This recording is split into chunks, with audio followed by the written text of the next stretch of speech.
Well, that's the thing that just happened. Yep.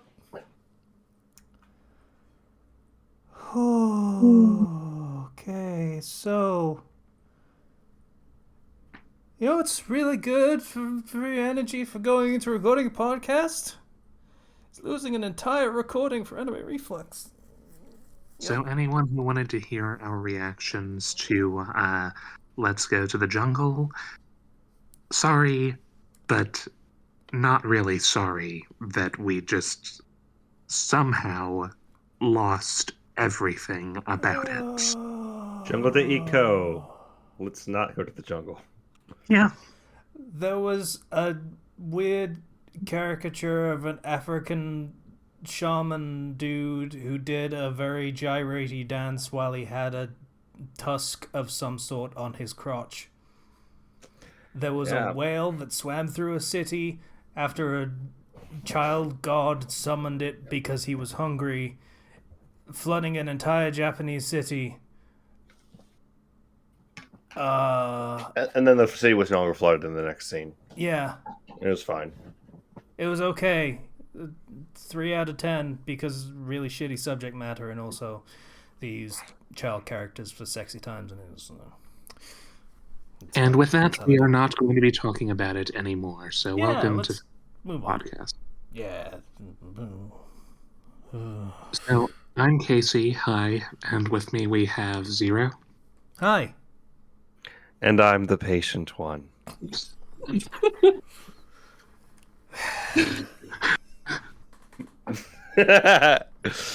That was funny, you've got to admit. It was, but like people literally don't know who we are. Oh god, we just made everything so much worse. For that one person who listens to this podcast and says, "Hey, who the fuck are you guys?" I'm Zero. Casey is the one who sounds British. And Patient is the one who talks quietly and softly. Which is sort of the same thing, in this context. Yes. Also, the one who sounds British, saying that for like British people think I talk American. So the one that is happening is me, is Casey. Hi, how's it going? Maybe you've just been spending too much time with us. No, this has been since I was like 12. I have an Atlantic accent. I can't get rid of it. So, that new Pokemon game's pretty good. To be honest. You got your hands on it. Yeah, I saw you were posting about it. I just beat it yesterday myself. I am nowhere near beating it. I have finished the second area in terms of, hey, let's do the thing and stop the pissing off of the people and the pseudo-god Pokemon. And not the pseudo-wudo?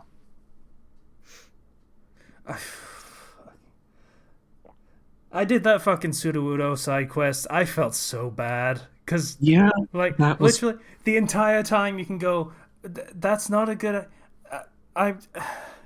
you want to water pulse the Sudowoodo? I mean... Even if this is your introduction to Pokemon, you can look up the entry for Sudowoodo and see that it is, in fact, petrified wood, which means it's a rock type. Yeah, so, like, I have a Pokemon that has water pulse. Oh, cool, let's do this. Okay, I guess we're doing this now. It literally says, okay, I guess we're doing this now. Oh, boy. I like that. I like that dialogue choice. That's one I... The one where, like, you know what's going to happen. You know this is a really shitty thing to do to a Sudowoodo, but alright. Oh... I talked about Legends Arceus last time, but I kind of want to hear Arceus. I kind of want to hear more of your thoughts on it, because I feel like I'm just going to be repeating myself. I like it a lot. I like how it goes into a lot more detail in terms of Pokemon behaviors and that sort of thing. Yes. Like, there are a lot of neat details of stuff from, like, Pokedex entries and stuff like that, where they actually go into it and treat it like, yeah, okay, this is a thing that happens between such and such a Pokemon and such a Pokemon. Like, there are It's so many not. YouTube clips of this sort of thing that I've seen. Like, Blissey will not attack you if you're injured. She'll come up and cheer you up, and then leave. She just sort of hangs around until you're away from whatever Pokemon is threatening you. Like, if she's the only one that sees you, or I don't know how Blissey genders work. Blissey is a female. Okay. If she is the only one that sees you, she'll just run away. If there is another Pokemon that's threatening you, then she will hang about until they're not anymore, and then she'll run away. She will not attack you if you are in some trouble. There's no. I'll keep it to myself. It's a bit of a spoiler, so not a major spoiler, not really a significant one, but I'll keep it to myself anyway. There's lots of just fun details like that, where like Sudowoodo will always try to hide and pose as a tree. Yeah. Nosepass Will their always nose point north. will always point north. Just So fun much details attention to detail. yes. In this sort of thing. Like, all of that bullshit that they put in the Pokedex, they are now realizing in this game, and that speaks to exactly what I was talking about in the last episode when we were talking about, hey, this is treating it like you are going out and discovering and investigating and researching Pokemon and learning about them, and it's just an amazing world to get immersed in. And they're actually realizing that aspect of the setting when they literally could not do that when these games first started. That was not a thing that was possible. The only game that they did that was anything close to that kind of immersion, and it wasn't really close, was the first Pokemon Snap game, which the new Pokemon Snap has done that very well. It's not quite as immersive since you're constantly moving and... Yeah, it's a rail shooter. Yeah, obviously. This one, you don't get to see as many interactions of Pokemon just being themselves without humans around, but you get a fair amount of that, and with a lot more freedom of movement.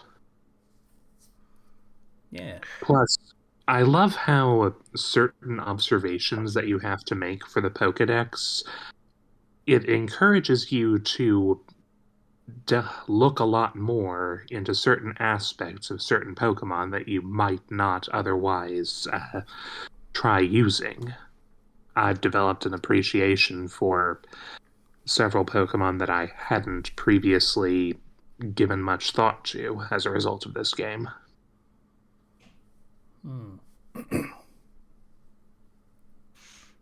Sorry for cutting in on you. No, that's fine. Like, yeah, all of that stuff is the stuff that interests me most about this game, is finding out those little details that they added, that they included, and were faithful to. I'm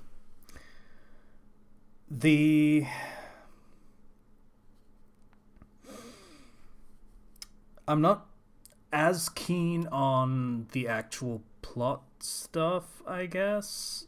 Like, some of it is very cookie cutter. A lot of it seems to be a lot of wink wink nudge nudge about like future Diamond and Pearl, like of the setting. Like, you can so easily see who some of these characters are supposed to be, like, or who is descended from these characters. Like, there is a Mars lookalike. There is a female version of what's his name, Cyrus.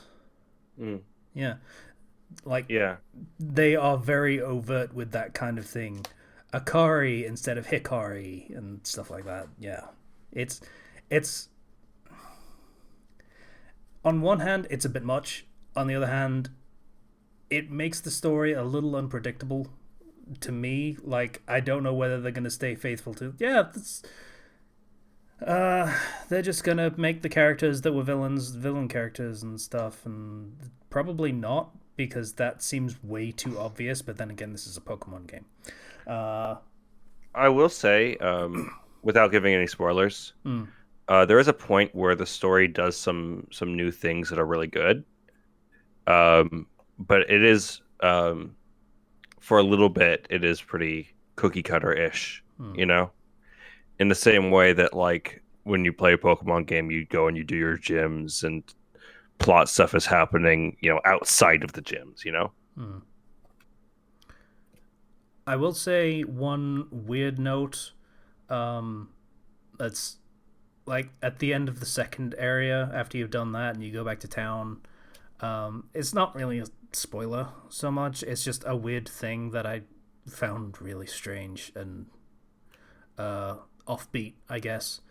Which is like, for a lot of the game, it's about bringing peace between the fucking what's it called? The obviously Diamond and Pearl clans. Yeah, I felt really stupid for forgetting the names, because they've been at odds, but now your group, the Galaxy team, wink, nudge, are trying to be peacemakers between the two. Okay, cool. You're actually kind of doing that, and the two teams are, the two clans are now like getting closer than ever and just sort of coming to an understanding. And then in the middle of this moment, you get more immigrants to the village, and the commander is like, I'll do whatever it takes to protect these people, no matter what it takes. Like he's suddenly in an action movie or some shit, when the entire tone of the game so far has not been that at all. Can't make any comment here. Yeah, this is probably answering this weirdness in the plot of that point would probably be a massive spoiler. But it was so weird and out of nowhere that it doesn't jive.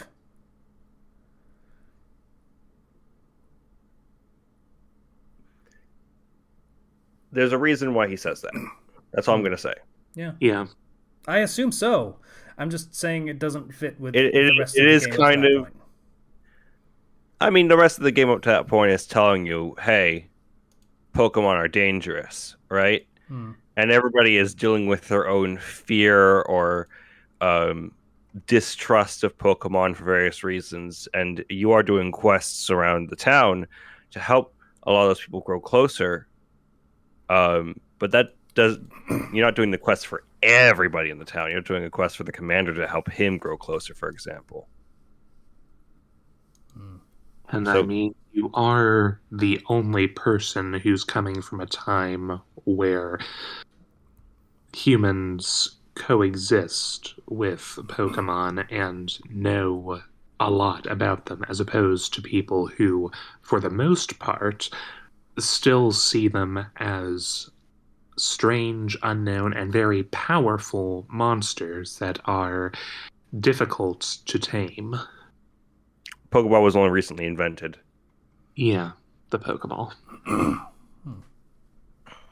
Yeah, presumably Johto is going quite well currently, I guess. Other regions are handling it a bit better. They make references to all of the other regions, not all of the other regions, but most of the other regions in this game. The professor's apparently from a future region that is coming in the future. Professor is from Galar, which is... No, he's not. No, he's not? Nope. It's mentioned... There is mentioned in Copperaj's Pokedex entry that it is a Pokemon from his home region. Thing is, while Copperaja was in Galar, it was noted to be an import from another region. It is not originally native to Galar. Nice eye, Casey. I didn't catch That's not my that. eye. That is me reading YouTube comments. But thank Kind you. of. That's interesting. That's technically an eye. And I presume, given the time differential, that Copperaja would not have been in Galar to begin with, thinking it through. So yeah, that makes sense. Yeah. Which, Since Galar is supposed to be England, UK, then a Pokemon that is very obviously of Indian origin, you can guess what the next region might be. That actually sounds really interesting.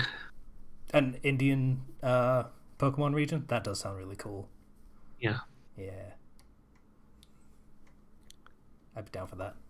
Then again, they've already done the Jin and other spirits of that region kind of thing. So, I don't know. I kind of going back to the discussion on tone. I like how they set the tone of Legends Arceus with, Pokemon will kill you. That's a thing that happens. Yeah, they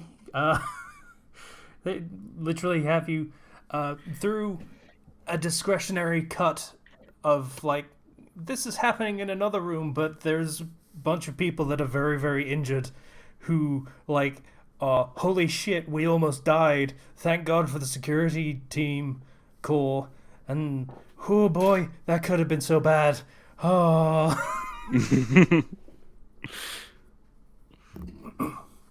And like you're helping to sort of help people get close to Pokemon and establish, a sort of bond of friendship there. But that doesn't change the fact that if they step outside the village walls, that a wild Pokemon can murder them. Yeah. So I haven't died yet. I will say that much. I have not died. I have died a lot to fall damage. Wait, does drowning count? Because I have drowned, but it doesn't drowning doesn't take count. you home or anything. So yeah. It pushes you to the brink, but it won't take you out. Maybe if it happens twice in a row, it's something to worry about, but I don't think that would happen. Yeah. The really fun thing is when your entire Pokemon team gets KO'd, and you have to run, hide, break aggro, and then catch the Pokemon without Pokemon. That happened to me once. That happened to me at the start. TPK happened to me once. That fucking Parasect that sits to the south of the second camp. Yeah, I know which one you're talking about. That one. That's better than me. I tried harder than I reasonably should have to catch that thing. That was like a level 40 fucking Parasect. That was not gonna happen. Yeah. Me personally, I wound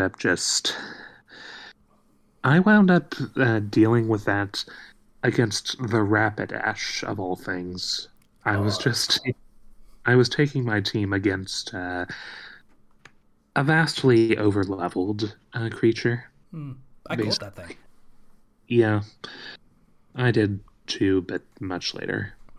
I had it happen to me against a level 65 Alpha Infernape. It just stomped through my team. Like, there's some very scary alphas out there, and actually one of the fun things is I've noticed this more in the post game, and I think it might have a chance to do with like when you get Pokedex entries to 10, but there seems to be a higher chance once you have researched them that an alpha will spawn, like a random alpha spawn. According to something I read on Cerebi, any Pokemon other than the unique legendaries can be alphas. Mm-hmm. And so you can find some random shiny alpha Pokemon sometimes, and that's kind of cool. Or just random alphas in general. The scariest alphas I think I've discovered in the game are outbreaks. Have a 1 to 2% chance, I think, of spawning an alpha in them. Yeah, I've seen. What was it? There was a horde. Oh, right.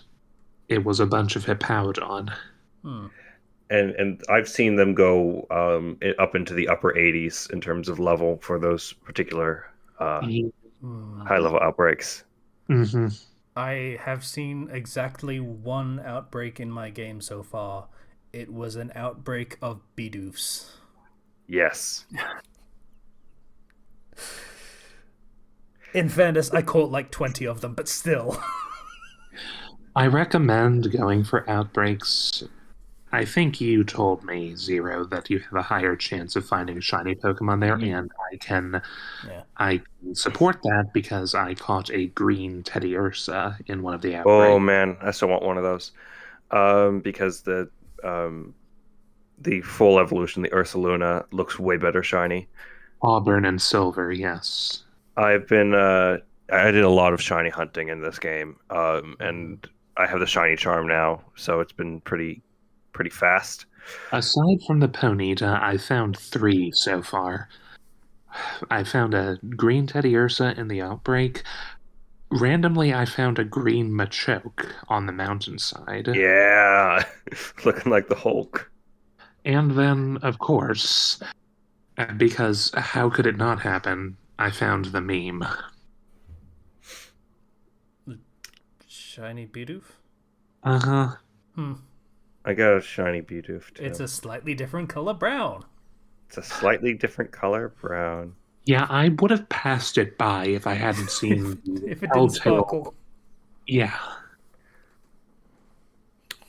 There are some Pokemon that are just hard to tell that they're shiny, but it seems that most of the more egregious ones are not in this game, at least.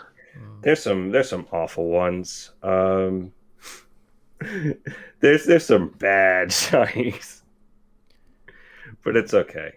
I got a shiny Wurmple that became a shiny Beautifly. That's pretty good. I got the shiny Ponyta because you fucking have to. Of course. I'm gonna be very sad when that evolves and it turns ugly, because that's what happens. Because shiny Rapidash sucks. I know I got another one, but I can't remember what it was. It's gonna bother me. If you want a shiny Glalie, I have 3 of them. I'm sorry, you can trade? Yeah, Yes. you can trade. Huh. The lady just below the training place with the board and the like shrine stuff, that is the place where you can trade, and it's where you can buy the link items, like the link shop, from like getting all the satchels for other people. It's where you turn in the satchel points. I've been collecting merit points, but I've maybe had to go to her services once because I've just been able to find everything that I need in. Yeah. The main thing is like once you get especially into the post game, you can just use that to just get rare candies, just so you can like breeze things up to like 100 or evolve certain shinies faster. You don't have to worry about effort values in this game either. Yep. Yeah. You want strong Pokemon, it's simple. Yep. Catch Very a lot simple. of other Pokemon and then release them. Yeah. And with outbreaks, you catch a lot of Pokemon. Mm-hmm. Those dimension warp things are fucking scary as shit. Yes. Yeah. The space-time distortions. Yeah. I got a shiny Espeon from one of those. They can spawn a lot of good things. They do. I caught. Yeah, this was in the. I caught a lot of a good Pokemon there. I caught an Alpha Umbreon and an Alpha Vaporeon so far. Oh, nice. What are you gonna say, Casey? I posted the story in the Pokemon chat, but like, first time I found one, I was like, "Ooh, Haunter! Yay!" Like one of my top 3 Pokemon. I fucking love Haunter. It's great. The fucking Pokemon anime episode with the 3 ghosts where they kill Ash. That was one of my favorite episodes. We just wanted friends. Um, uh, yeah. So see a haunter. I want it. I want it. And then an Onyx just pops up like, "What's up, motherfucker?" and just beats the shit out of me. Yeah, So it. I I just spent the rest of the time that thing was open, just gathering whatever the fucking shards are. I have no idea what they're for, but like, I can okay, tell you. I can I'm tell you. I'm clearly not going to be in this thing to catch Pokemon, so all right. The space-time distortions are meant to be pretty tough because they'll throw like multiple Pokemon at you at a time, and you have to kind of go into battle. I will But give you. I'll give you a tip that you'll want to know, Casey. Mm. If you perform a backstrike, you will only enter into battle with that Pokemon. No others can jump in. Oh, I did not know that. Cool. But yeah, that first distortion was like before I'd even done the first cleansing thing, so I was like, I'm not ready for this. Nope. Nope. Nope. Nope. Nope. Nope. Nope. still, it's how you're gonna have to do the distortions for every single area if you want to get all the Pokemon, because some Pokemon only spawn in certain distortions in certain areas. I believe the Fieldlands spawns normal Sneasel. And it's the only place that you can find the Porygon family as well. Yeah. But yeah, that really just ties into the great thing about this game, which is just discovery. Like the side quest stuff is kind of annoying more than anything else.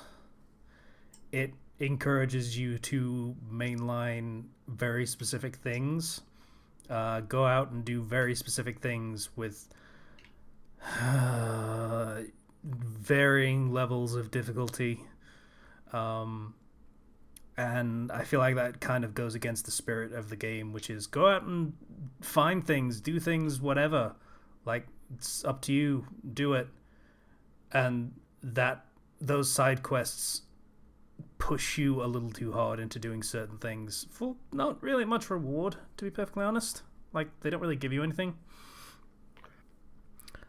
It is, for some of them, it is pretty entertaining watching the results.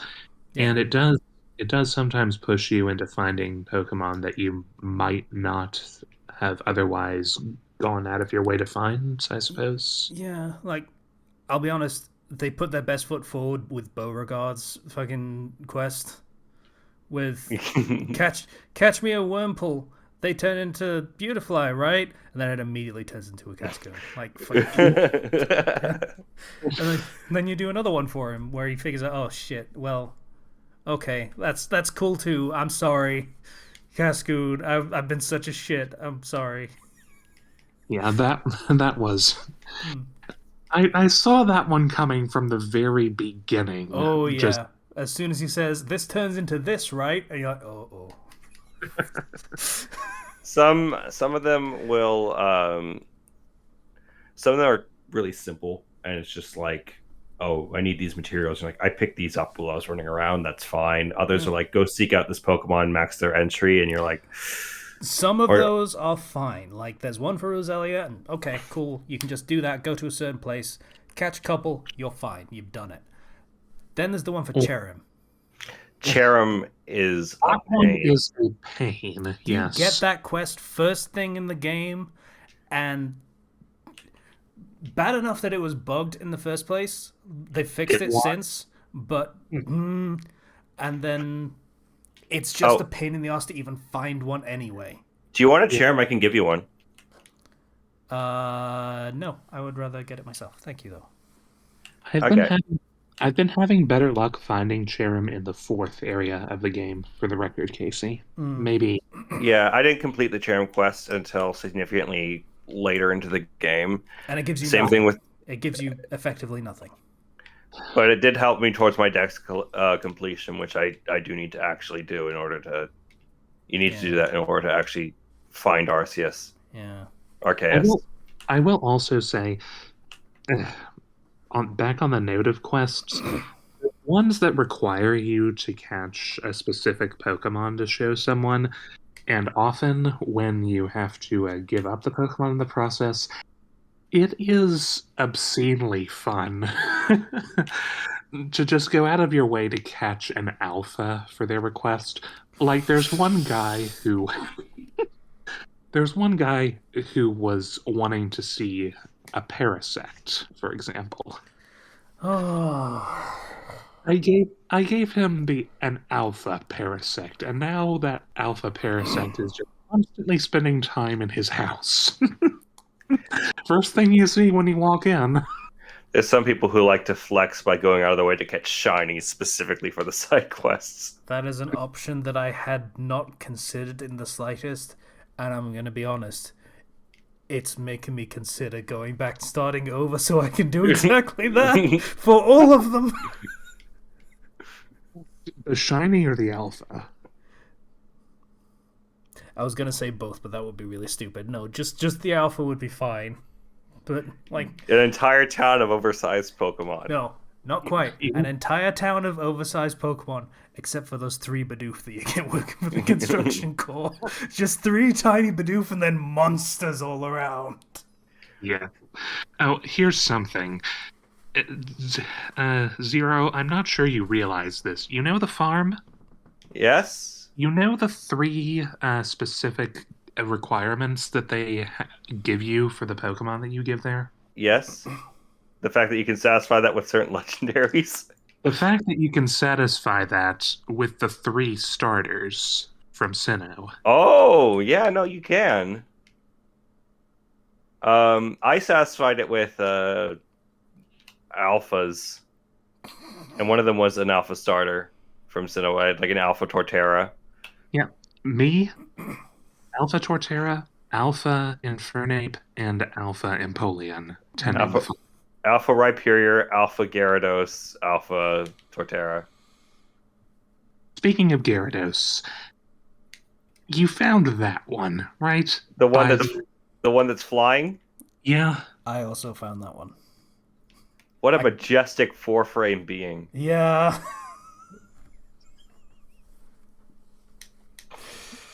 Whew.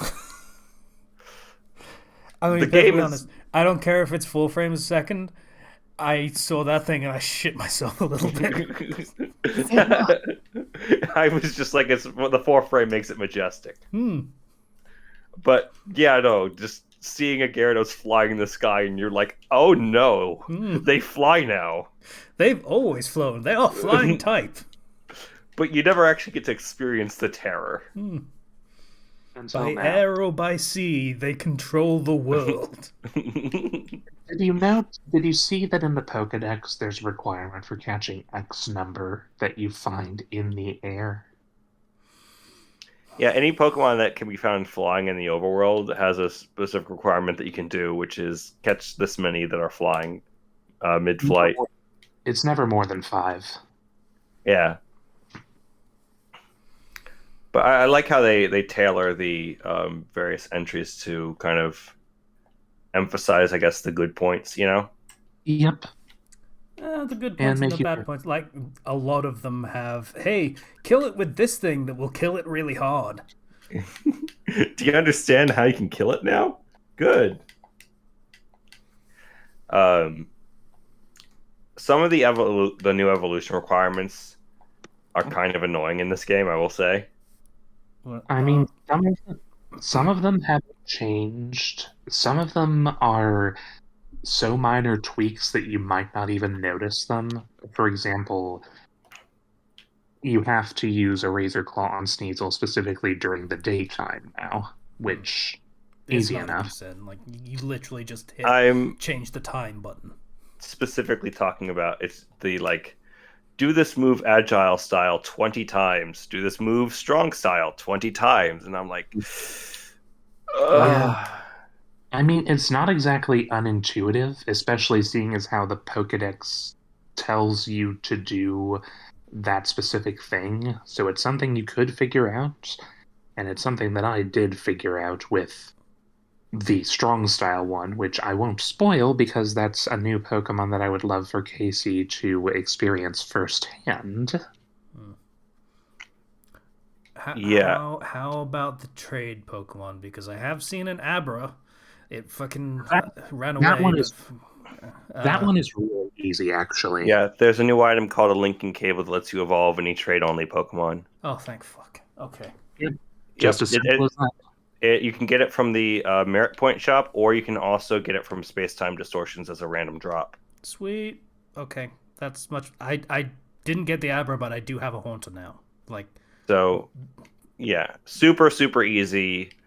You do not have to trade at all to get every Pokemon in this game. yeah. And you don't have to use one of those link cables to in conjunction with other evolutionary items either. So you can just give a Sneasel a Razor Claw and it'll evolve right then and there. Give like, a Scyther a Steel Metal. Coat, Metal Coat, yeah.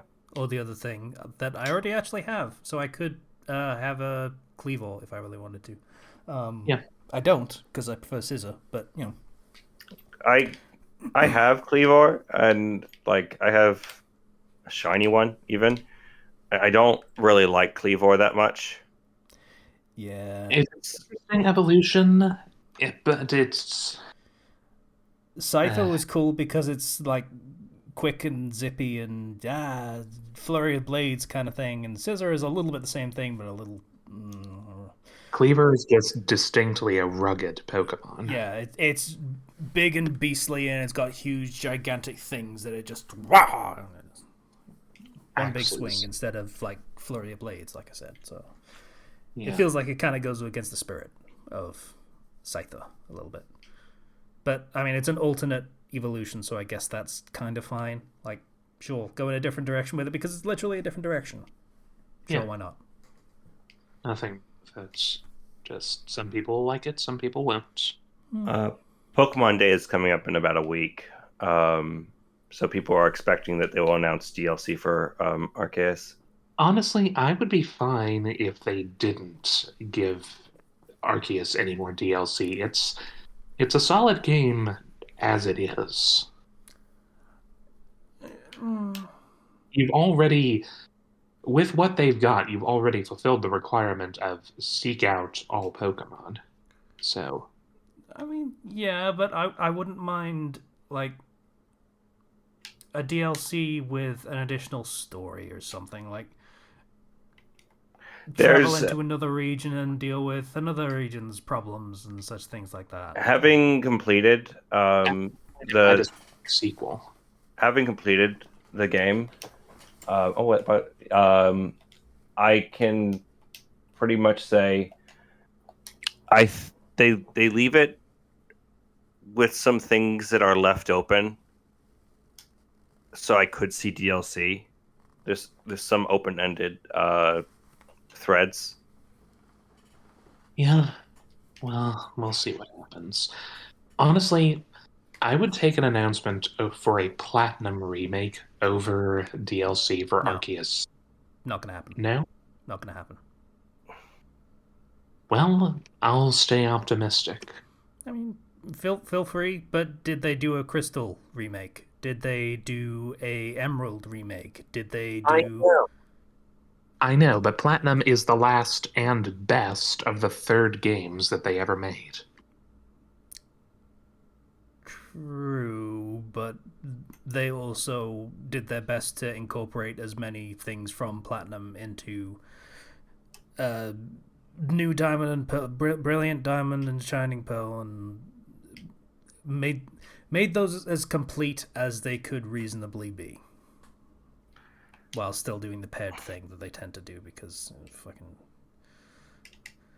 I can't tell you how glad I am that they didn't do a paired release for Legends Arceus. I think if you were to do a DLC that included just a new area, some story stuff, and a few more Pokemon, because we have a lot of Pokemon in this game, but you don't have the entire Sinnoh Dex.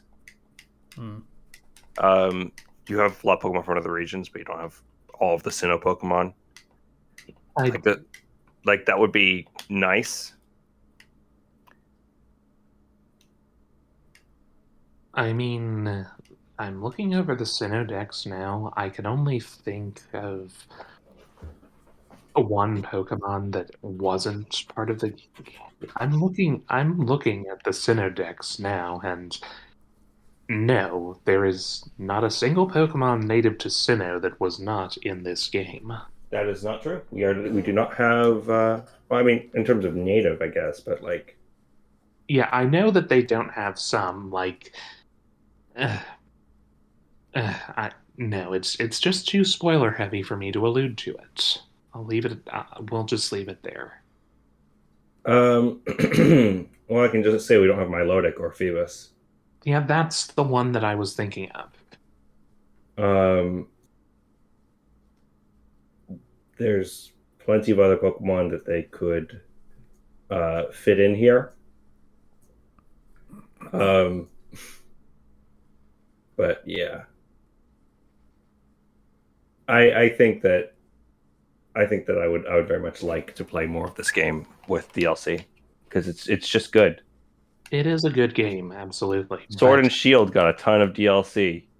yes, it did, and they were good. They just the stories left a bit something to be desired, I think. No, that was just the main story for Sword and Shield. You know what could be interesting potentially? Maybe. What is it?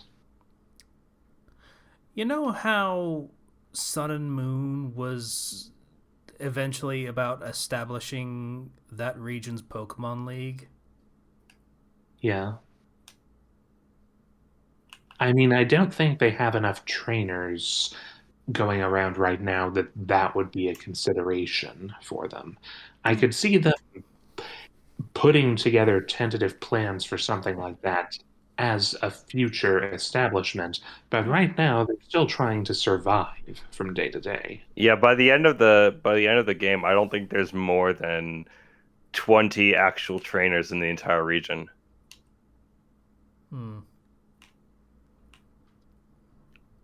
Like slightly more than 10 would be a good estimate, but I do think that I think it could still, like, the entire Survey Corps are supposed to have like Pokemon of their own, so I feel like that sort of thing, like putting together a competitive sort of a training regimen, let's call it that, establishing the first trainer school. Yeah, sure, why not? And that gradually can be said to gradually evolve to the point that it would become the Sinnoh League one day in the far-flung future. Yeah, like just a humble beginnings kind of thing. I could see them trying something like that. Yeah, this is we do have Bertha's ancestor as someone in the game who doesn't really get a lot of well, she's not a particularly impressive person. It could be an interesting way of doing that. There's some. I think I've said it before, but PLA Legends Arceus, PLA is a plot. It finally was able to bring like a lot of refreshing changes and just quality of life stuff where it's just really fun to play, and that just makes me happy. I agree, and honestly, I don't know if I finished saying this. This was a good and complete game. They could do more to it, but I would honestly prefer they take everything that they did right here, put it into a bigger sequel, and make it even better. I mean, yes, but I'll be perfectly honest. That's almost what DLC is becoming, is a test bed for new ideas that they're not quite as sure of. But they'll throw it out in a DLC and see what people think of it. Yeah, the thing that I think of is they mentioned before that the DLC for Sword and Shield was like, this is what we would have done if we had a third version. So instead of a third version, we're just going to do DLC. Mm. That's kind of been their mentality there. I mean, that's fair to an extent, but I mean, we have a whole different naming scheme for this one. Does it not seem feasible that, now an idea is coming to mind. What if they tackled the Tau trio of Unova before they were split? I'm interested in definitely going to other regions in future games because I want this to be an actual series of games. Pokemon Legends. Yeah, Legends works. I don't think you want to continue naming them after legendaries because Pokemon... going down from Arceus is gonna be a step down no matter where you go. Pokemon Legends Celebi. That sounds like it could actually be interesting. Because you have the time traveling freaking Fey Pokemon over here. Yes, that could be fun. Pokemon Legends Deoxys or something, Take it to the stars. Go to space. Go to space. Yeah, instead of the past, it's like 100 years in the future. So fuck Yeah. Pokemon in space. Pokemon space arcologies. I mean, we've got Clefairy, we've got Minior, we've got Solrock and Lunatone. You can do that. I mean, Yeah. people throw around like Pokemon Legends Mew, but I feel like Mew is kind of overdone. Yeah, you don't want to do that. That would be specifically to appeal to the let's be polite and say people in their 30s are not, say, pushing 40 players who are probably dwindling in number at this point, I imagine. But there are some a lot of the later games past Gen 4, because Gen 4 was the first one that really started doing a big push towards an ancient history for the legendaries and everything. Anything past Gen 4 is going to work. But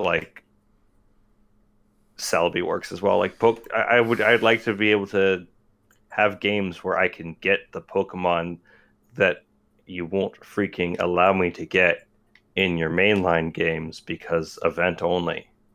It is interesting to consider it. I mean, you have Legends Arceus where you go through this primordial region. Well, not primordial, but very much in the past region. And that's an interesting dimension to explore. I hadn't considered take a game where the dimension you explore is different periods of time, which they introduced a couple of games like that in the direct, so maybe it's on their mind already. And then Deoxys taking it to space, that's interesting. Yeah, imagine Gen 5 in a medieval setting with knights and stuff.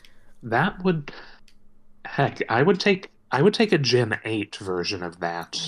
Gen 5 version of that is because they had the whole hero thing with the Reshiram and Zekrom thing was what I was thinking of. But yeah, Gen 8 could work too, yeah.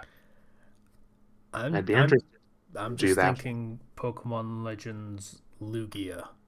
And the entire problem isn't these noble Pokemon going nuts thing, it's just the fucking legendary birds being assholes again. Your job is just to go around and tell the fucking birds to knock it off. For God's sake, everyone's trying to. I like the tone of freaking go back into a time where people and Pokemon didn't always get along, and where chaos was happening. And go solve those problems.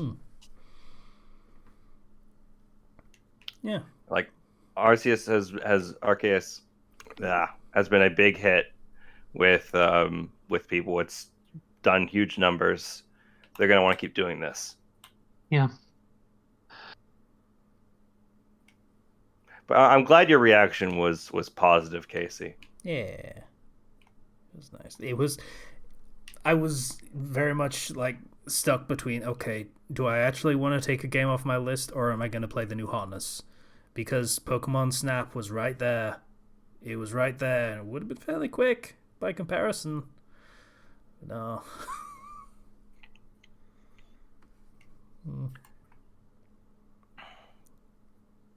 Well, It's good stuff. talked a lot about Pokemon. Yeah. And absolutely nothing else over the course of the past hour. What else you do, Casey? 50 minutes, but times.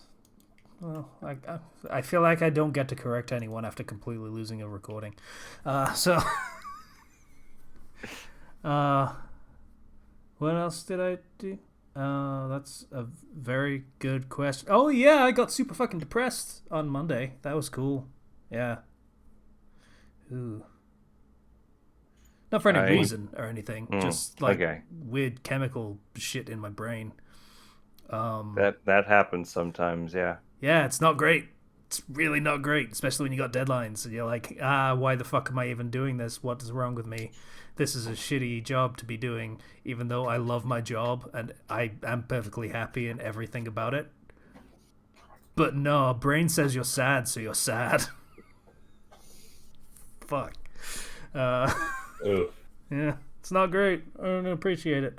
But it passed eventually, which was good because somehow it turned into me needing to write 10,000 words in the space of 48 hours. So that was an experience that I don't really want to repeat anytime soon. Aside from that, there's not really much to talk about aside from, Oh, shit. There was one thing that I guess I should mention. I'm 33 now. Yay! Happy birthday. Happy belated birthday. Right, I should say thank you. Sorry, I hate my birth.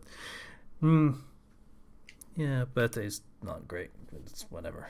Saw my parents again, so that was cool. Got a bunch of snacks and stuff. My sister sent me the fucking dragon eggs from Game of Thrones. Okay. It is currently a big heavy box that is sitting on my old computer that my main thought on is this is a really heavy thing I can use to hit a burglar with if they break into my house. That's about my opinion on it. And shit, what else did I? Oh yeah, I got a bunch of shirts. That was cool too. Yeah. Sounds good. Yeah, it was all right. As pretty low key as birthdays go, which is really what I would prefer. Just like I don't want to think about it. Yeah, but that's everything, I guess. Patient, how you doing? You good? Fine. Nothing really remarkable over the past week. I had the whole week off of work, and I spent pretty much every free moment I had playing Pokemon Legends Arceus. So nothing else to discuss.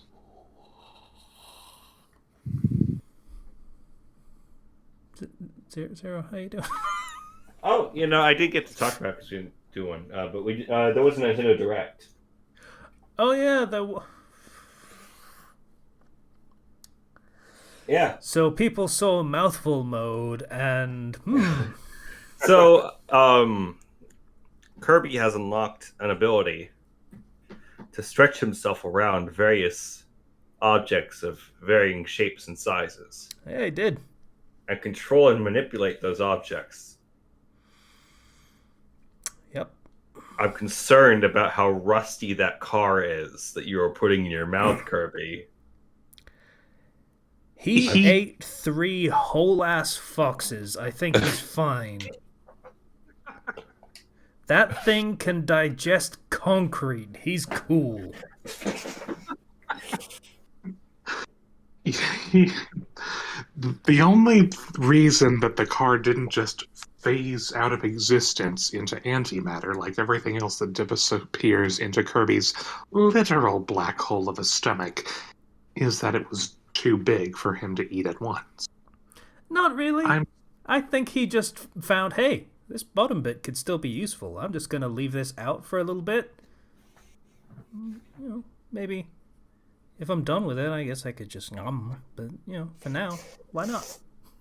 So, yeah, Kirby can eat old technology. Gain Like, the you ability telling me of- that he couldn't have eaten that fucking traffic cone? That was definitely something that I think he just he saw more practical usage for than just swallowing it. I rest my case. I don't know. To be perfectly honest, nothing at the Nintendo Direct had me going, oh, yes, yes, yes. The last game that had me going like that was New Pokemon Snap. I haven't been overly excited about anything else. I'd like to say that Xenoblade Chronicles 3 has me really interested, but that would require me to have played the first two already. Yeah, as somebody who did play the first two, I'm very excited about Xenoblade Chronicles 3. Because it's tying Xenoblade Chronicles 1 and 2 together. The character designs just look fantastic. Yeah, I'll absolutely say that sounds interesting. I know everything about Xenoblade Chronicles 1. I watched Chugga Conroy's Let's Play of it, so I haven't played it myself, but I've experienced everything in the game. Not Xenoblade Chronicles 2 yet, but I know enough that I know that they're in different different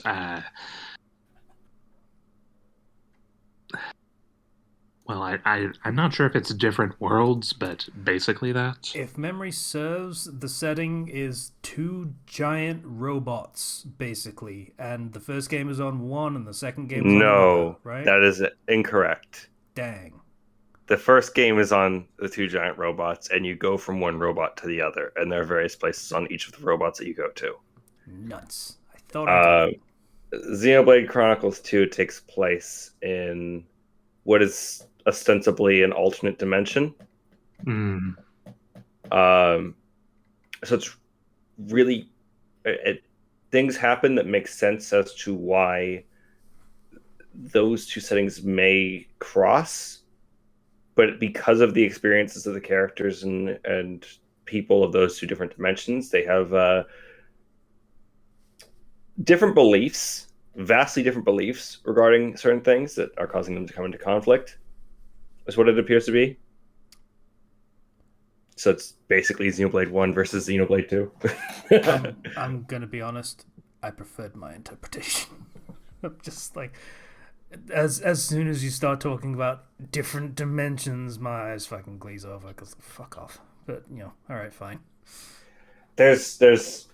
I'm not going to go into the huge explanation because there's lots of spoilers and they do, it's gigantic RPGs, like they go off. Yeah, there's no way that I can simplify that without sounding ridiculous. Yeah, like dimension warping in different worlds and shit is the reason why, despite loving Chrono Trigger, I will never in a million years touch Chrono Cross. Which is getting a remake, by the way. It is getting a remake. That is another. We should really do this like in order. I've got a list here. Fire Emblem's Musou game. Yeah, the first one sucked. They're making another one. Yeah. I still haven't played a single Fire Emblem game in my life. I need to. That's a shame. Some of them are really good. Some of them suck. Yeah. That's usually the way it goes. Advance Wars 1 and 2, they already announced this, but yeah, it's happening. No Man's Sky on Switch. Okay. Bold. Sure. New Mario Strikers. Yes, I wanted to talk about that. Yeah, I'm excited about that. I love Mario Strikers. Never played it myself, but I definitely see the appeal. It's super, super fun. I saw a lot of handballs. That's not... They don't care about the rules. They're just violently beating each other with a soccer ball. That's not football. We need to get the This Is Football series back. Actually, we actually do because that was a good football series, and now we just have FIFA, and that sucks. Oh, and the Konami one that they still put out for some reason. Play Mario Strikers. It's good. Splatoon 3, there is a game mode that is coming back, and it was announced really weirdly with some really off-kilter music that was just confusing for everyone. Yeah, that's not a Splatoon Salmon fan. Run, which is the co-op PvE. It's basically the zombies mode. Yeah. But, people that really like Splatoon are there for it, so okay, fair enough. Front mission. I've heard of Vanzas before. I've heard of Front Mission before. I'm excited to actually get a chance to try that series. I've Sure, heard very why good things not? about it. Disney Kart Racer. Why not? I suppose. It At doesn't least have it's got original Mulan and not Shansha Mulan. So, that's a plus. I saw people were saying like we're thinking that Shrek was in there at first, and then he wasn't. It's like no, he's not. He's not. But that's Yeah, silly. That's not gonna happen. Like, DreamWorks is still not Disney, right? We No. need to clarify which companies are not Disney at this point. Like, that is the qualifier. DreamWorks, if I recall correctly, DreamWorks' founders are ex-Disney. Yeah, they were. It was Jeffrey Katzenberg. Yeah. Yeah. I want another Who was the Shrek guy that kart fucked racer. over the guys that made Aladdin and Little Mermaid and Lion King, Hercules and Treasure Planet and that, and also really pissed off Robin Williams with the whole genie thing. Yeah. Jeffrey Katzenberg's kind of, I was going to say a really Right. bad word, but Moving on. yeah. Moving on. Yeah. What's after Disney Kart Racing? Disney Kart Racing, it's basically just fucking Mario Kart with Disney characters. You can have Mickey Mouse and Minnie Mouse and Donald Duck and Mulan and probably a bunch of others from classic Disney films. Like Sully. Yeah. Yeah. Speaking of which, Mario Kart's getting DLC.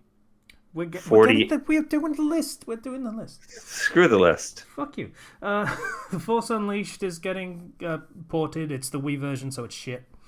The Assassin's Wii version Creed. actually had more modes and content, though. Yeah. Ezio Assassin's Creed. That's cool. I guess that's Don't care. Those were good games. I wouldn't mind. They were playing good those. games. I probably wouldn't want to play them on Switch, but they were good games. Yeah, I don't want to play them on Switch. I'm honest. I've never played Assassin's Creed, but from what little I've heard of the series, it seems like it would be interesting to play. Yeah, those are the really good ones that had assassination as the core of the gameplay. Like, it actually was an Assassin's Creed game for that 3-game run, and that it just kind of wasn't anymore. I see. So, those would be the ones to play if you're going to play any of them.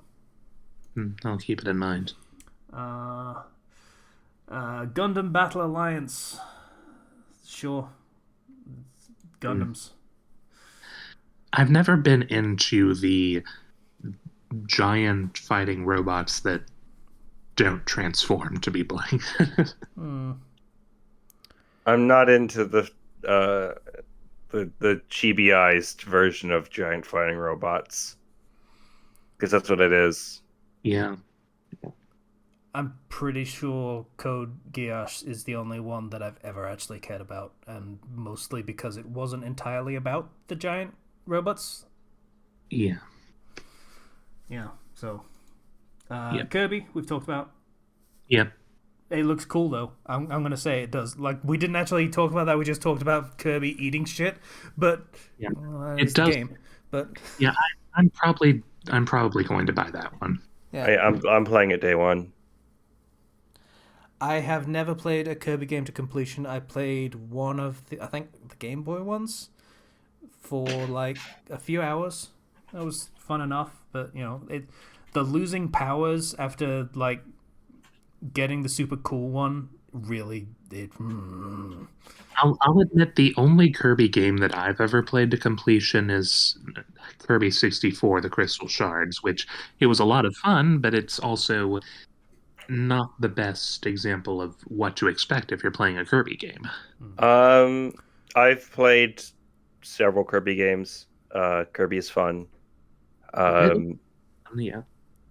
the thing about Kirby is always like, if you really, really want to complete the game, it's a much harder game than if you're just trying to go through the story. So interested to see. It's famous for having pretty tough boss rushes and such. Not to mention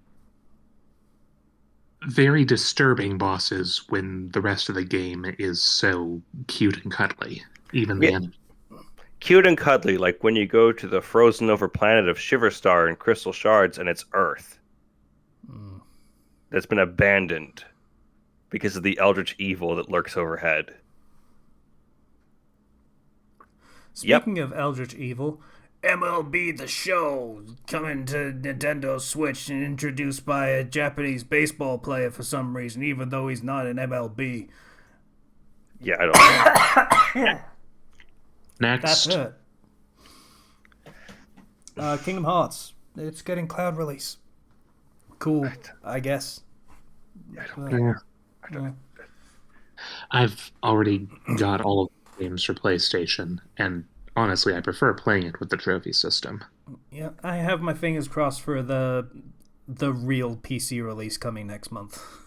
Like, it's not been announced, but it's been on that other shitty PC release for about a year now, so I'm kind of expecting it to come through. I'm not even saying the name anymore. Like, fuck them. Klonoa. Platform series from Klonoa back 1 in and the 2. day. Yeah. It's not just coming to Switch, it's coming to like every platform, but still, Klonoa 1 and 2 coming back makes me happy. It's probably the best fit on Switch, to be perfectly honest. Yeah, it'll be fun. No experience with that game myself, but it looks charming. Yeah, it looks neat. Right. Yeah, it's fun platformer, stylish character design, old classic. They are selling a game on Switch that is literally free on Steam. Kind of a weird choice, but whatever. Yeah. Live Alive. Live Alive? Live Alive. Live Alive. Yeah. Fucking. I had three options. I picked the two wrong ones. Okay. That was the other time warp one that I was thinking of when we were talking about the Direct. Yeah, it looked kind of cool. It is one that apparently didn't get a Western release at all before, so it looks kind of neat. One of the most unattainable RPGs. Like, it's 30 years ago, came out only in Japan, and there's been a desire for it to be localized. And speaking of the desire for things to get localized, we'll get to that. Yeah. Nintendo Switch Sports, yeah. Oh, fuck off. Taiko no Tatsujin. If you like Wii Sports. Yeah.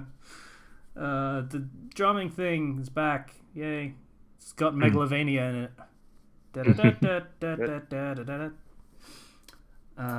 Triangle Strategy. These guys are really bad at naming their games. I just want to. But there's a demo that you can play up to the first 3 chapters of the game and transfer your save over, so that's pretty cool. Yeah. Okay. Yeah. Sure. I mean, it could become part of its charm if the titles are just awful, but the games themselves are spectacular. Just keep using geometry.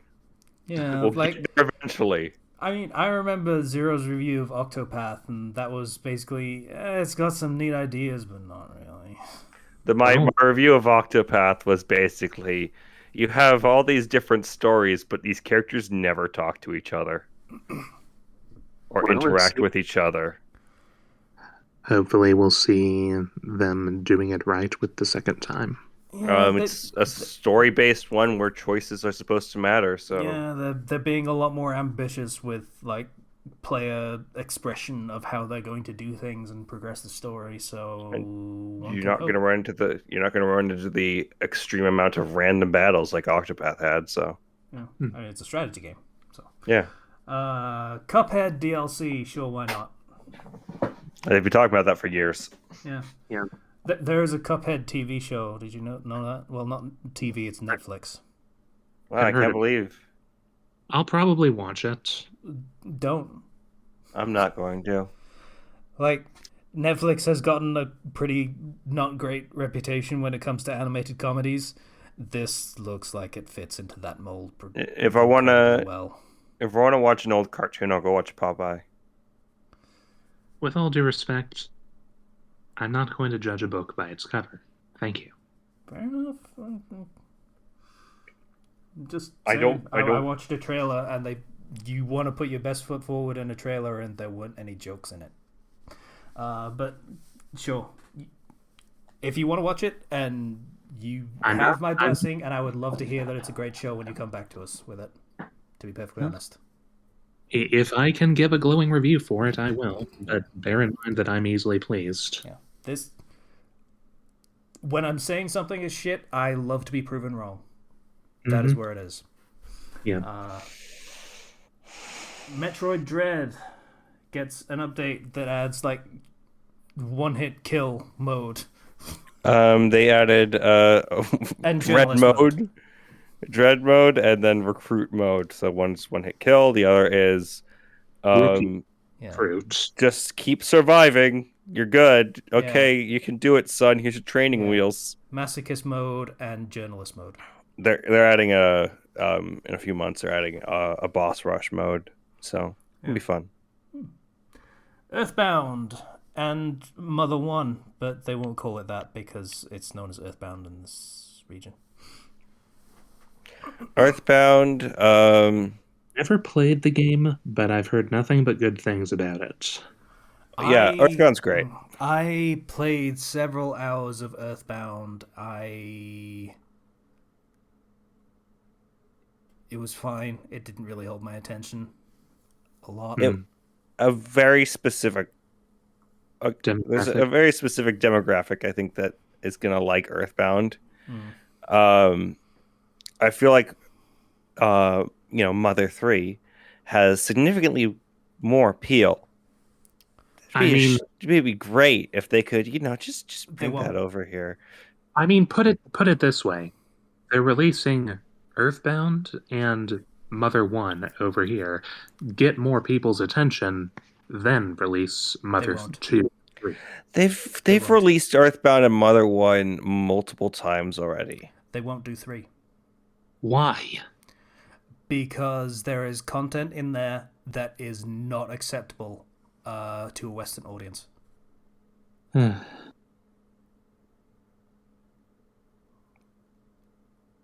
you want me to spoil it? Fine, go ahead. The protagonist goes to I want to say it's a hot springs, something along those lines. He gets in, gets approached by an uncomfortable older person. Things happen, and he comes out with psychic powers. Bearing in mind that sort of thing in universe comes from trauma as much as anything else. I see. They won't port that shit. I can imagine. Yeah. I think, though, that you can change that because the protagonist does encounter actual trauma. Yeah. That is not that he does. in the story. Yeah. If you were to cut that, you would lose nothing. True. In a practical sense, yes. It does seem like hard to crop a bit and then just have it suddenly be fully acceptable. Albeit still dark from one or two particular twists that I know of.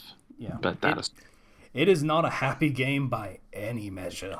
But I think the argument of, well, there are aspects that are unacceptable. I feel like if you were to, what I think they're actually going to do and what I hope they do is a full remake, right? Because that thing was on the Game Boy Advance. You know what? By all means, that would be the best option. So doing a full remake, they're aware of the fan demand. Do a full remake, make it like, I don't know, 3D, top down. 2D, however you want to do it, but give a full remake to that. I think everybody would be happy with that, and it would give you the ability to change content that may be unacceptable. On the other hand, Mother 3 is entirely playable in English at this point. It has been done through fan translation. It is entirely there. You can play it if you want to. Yes. Zombie Army 4 Dead War. I did not know there was a 3, 2, or 1, but okay. Yeah, nobody cares. Getsu Fuma Den Undying Moon. I don't even remember seeing this, but alright. I don't remember hearing about that either. It's out now, so that's... It was one of those 3 that they just had at that point near the end. Yeah, Demon Slayer. It's it's a Demon Slayer game. Sure. Lego Brawls. Okay, it's a Lego game. Cool. 2 Point Campus, which is Sega's theme hospital style thing, but for a university.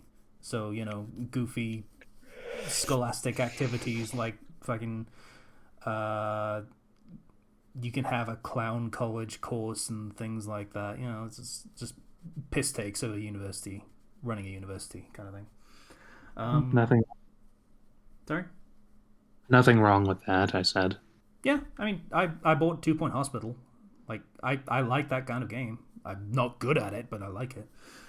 It's not particularly my kind of thing either, but I definitely see the charm in it. Yeah. Keeping that bullfrog spirit alive from back in the day. Mario Kart 8 DLC.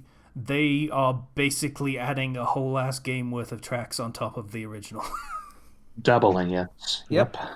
The refusal to make 9 is strong with this one. Like, fuck it, who cares? Like, it's just literally, it's an entire game more content. Like, what else were you expecting from Mario Kart 9? I'm happy with this, honestly. I'm fine, but I just keep finding it funny that I see everybody's like, well, there's 9. There it is right there. Yeah, sure. Honestly, the only thing they could do to make it better that would possibly be a 9 is add more characters. And I mean, I suppose there's some room there if you want to expand on the fact that Donkey Kong's universe and Yoshi's universe, and there was one other, Wario's universe, even if you want to. Throw Samus in there. I don't think they need... I mean, I would welcome it if they did a Super Smash Grand Prix game. That would be... Throw Captain Falcon in there. You already have stages for him and his car. Well, if you put it that way, then it seems sort of a waste not to. Or at least make a new F-Zero game. They've added Link in there. They've added, like, Isabelle and the Villagers. They've done crossover stuff before, and it makes me feel like they're going to do more of it with those additional tracks. Well, yes, but at that point it becomes...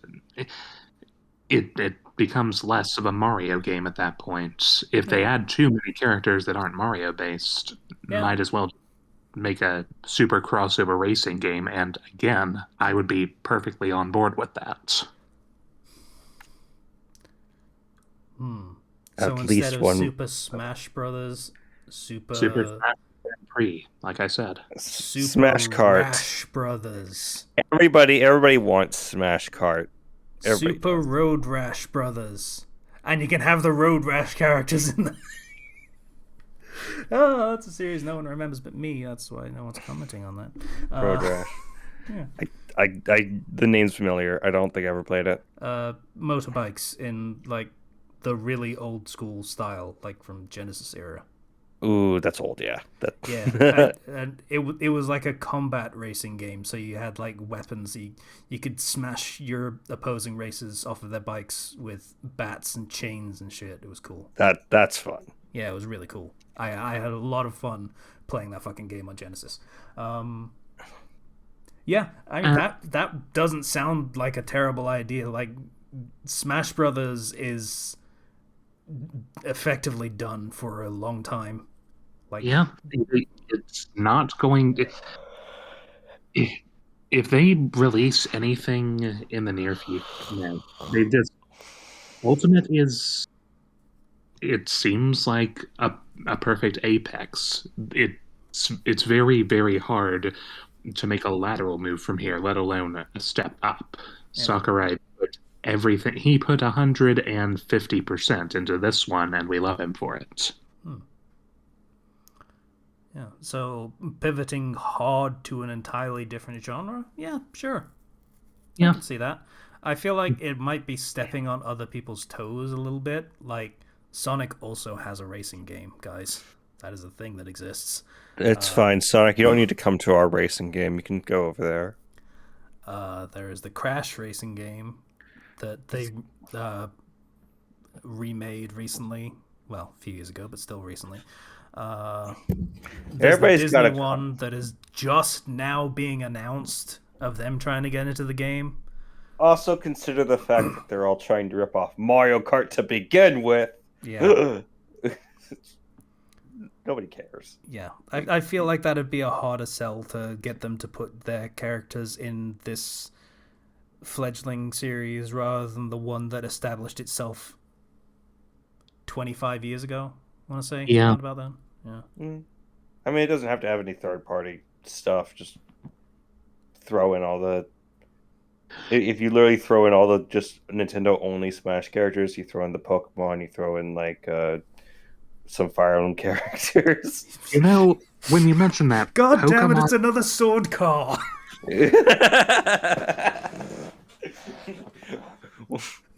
It's another carriage drawn by horses.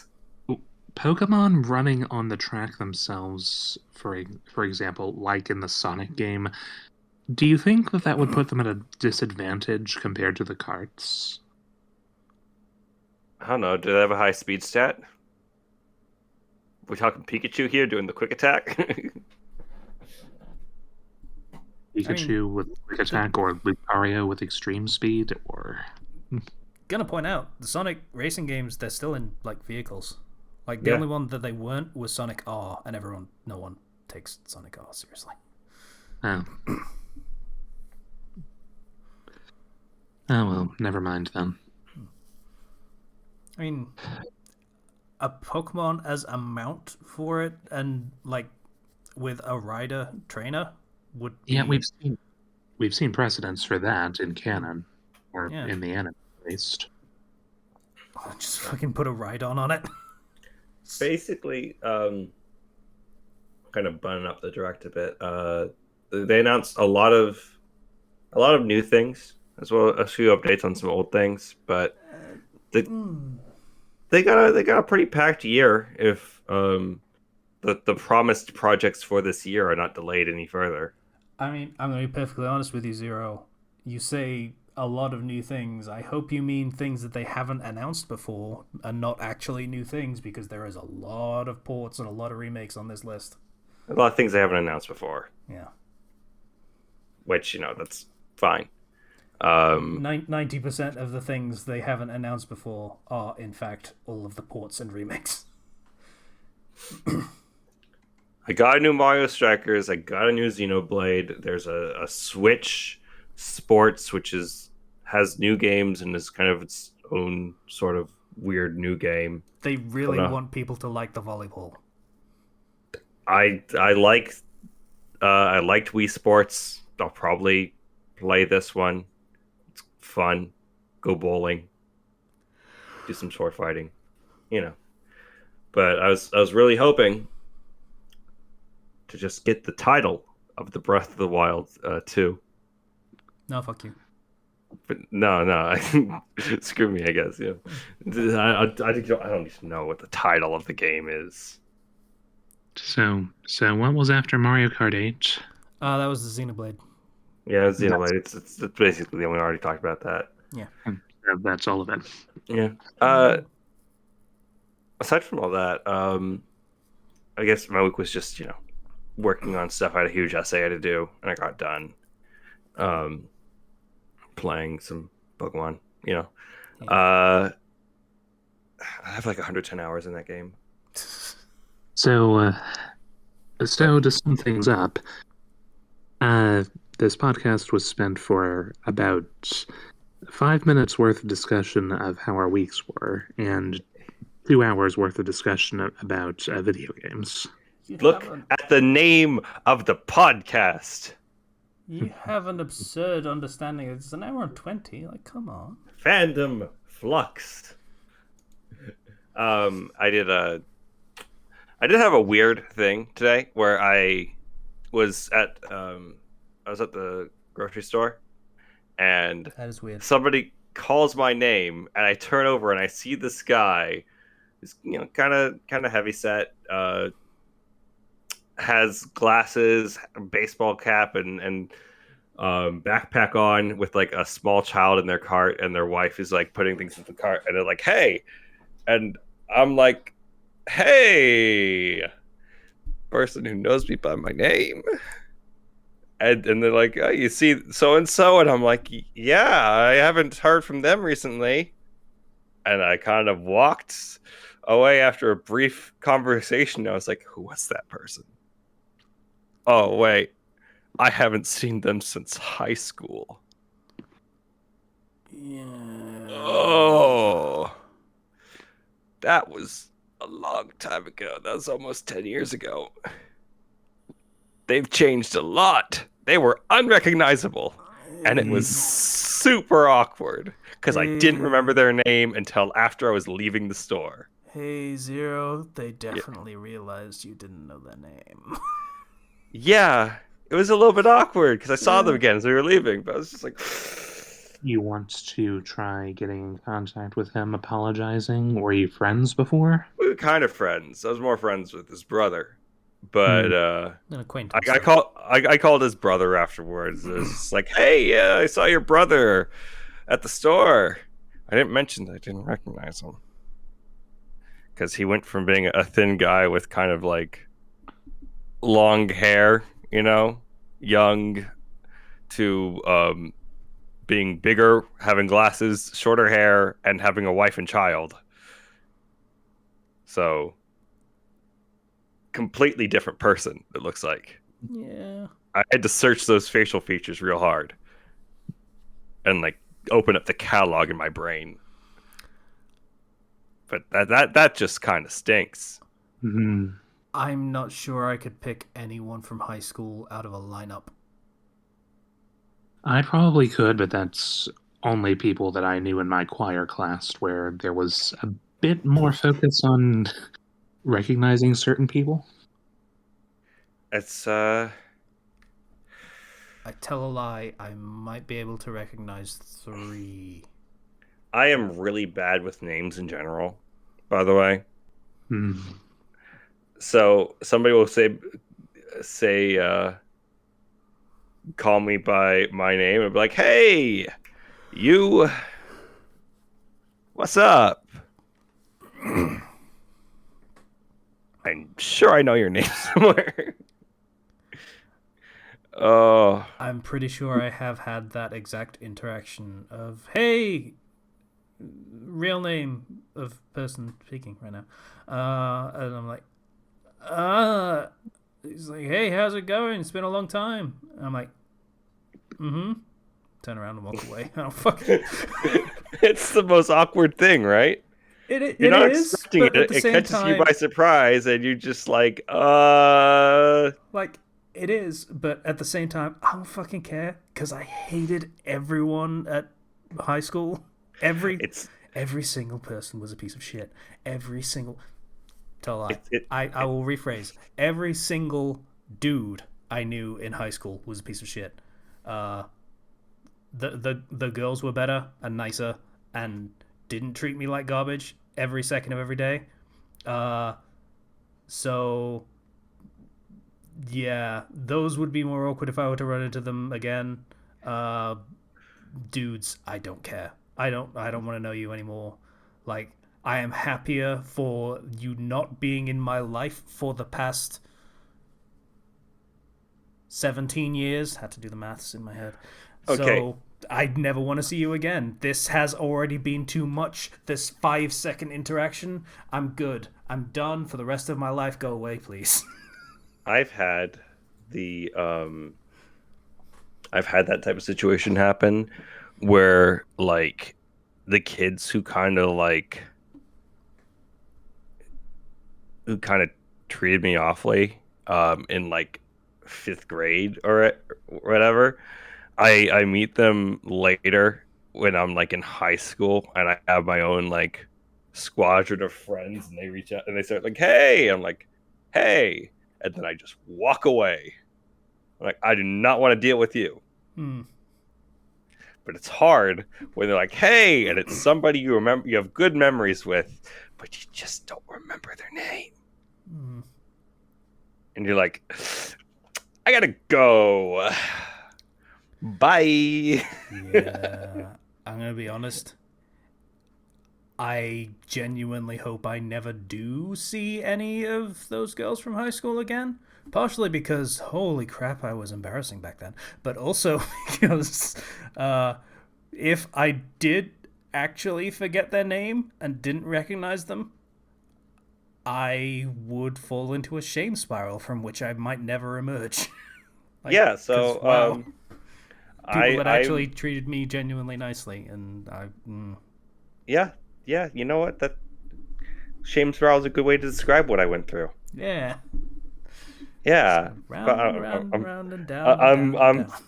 I'm fine. I just suck with names. But that's it for me. Yeah. I could list names. I couldn't put them to faces. Yeah, I'm the opposite.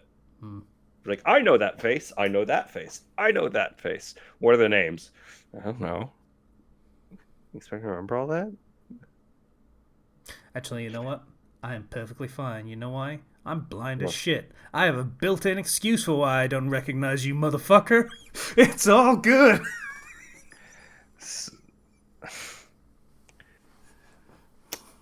All right. I think we can end the podcast. I'm thinking about it now. I brought it up, and now I'm thinking about it. Okay. Oh, man. That fucking MLB impression is really fucked up my throat. Well, this is why we don't play MLB. Yeah, it's kind of hard on the throat to do that for too long. You don't want to do that. I feel bad for any voice actor that tries to do that for too long. And there are some that do that kind of voice. And, oh boy. I have to imagine this training that goes into it so you don't wreck your voice doing it. You could just go for a certain kind of voice that doesn't require you to put a whole lot of effort into speaking. And oh, you mean some sort of voice that might sound a little bit like this, so that it comes out a little smoother than otherwise? I can see how that might be an appealing idea. Talk in a low voice like this. Speak very patiently. I never realized the appeal, honestly, until you invited me on board, Casey. Speak softly, carry a big stick. Just let that one pass. Just gonna let that one pass. Okay, have we done the Patreon thing for this month? I think we have. But yeah, we did. Yeah, like I hope so. Yeah, previous episode. Yeah. So cool. Discord link in the description. Patreon link in the description if you like it. It'd be cool. Thanks for listening to the episode that we did manage to record today. That was cool. Don't delete it. I'll try. You had better not, Casey. Apparently it's harder than it seems from doing it for like 6 fucking years. Not even 6. 8 fucking. My birthday was this week. Okay, so bye everybody. Rabbit.